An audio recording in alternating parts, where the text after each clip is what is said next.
In today's video, I'm going to teach you how to make your Notion aesthetic in just 5 minutes. If you're new to Notion, or if you've been using it for a while but want to elevate the visual appeal of your pages, you're in the right place. Let's dive right in because making your Notion both functional and beautiful doesn't have to be a complicated task. First things first, open up Notion. It's best to have a clean slate to work with, so make sure to start with a new page or a blank layout. Keeping your layout clear is key. A clutter-free space not only looks better, but works better too.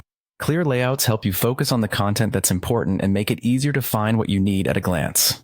Now let's talk about adding some visual hierarchy, which is just a fancy way of saying we want to guide the eye to where it should go first. You can achieve this by using headers, subheaders, and different text sizes. These elements help break down the content into sections and make it easier to digest. Plus, they give the page a more organized and polished look. Next up is choosing a color palette. You don't need to be a design whiz to pick a set of colors that work well together. Even a simple selection of 2 or 3 colors can make a huge difference to your page's aesthetic. Consistency is key here. Try to stick with colors that complement each other and avoid using too many that could clash. Notion allows you to customize the colors for text and highlights, so take advantage of that.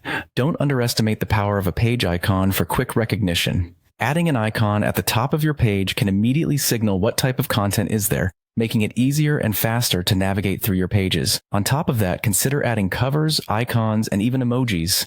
These small additions can inject personality into your Notion pages. Covers act as great visual headings for your pages and can be chosen from Notion's gallery or uploaded as custom images. Icons and emojis, on the other hand, offer a way to make lists and text pop with character. Lastly, let's personalize your space with widgets. These are great for adding some interactive flair to your pages. Whether it's a countdown timer, a weather widget, or an inspirational quote of the day, widgets can make your Notion more engaging and uniquely yours. And there you have it. Simple ways to make your Notion look aesthetic and functional at the same time. With these tips, you can have a Notion workspace that's not only useful, but also a joy to look at every day. I hope you found this guide helpful, and feel free to check out our other videos for more great tips and tricks. Happy Notioning!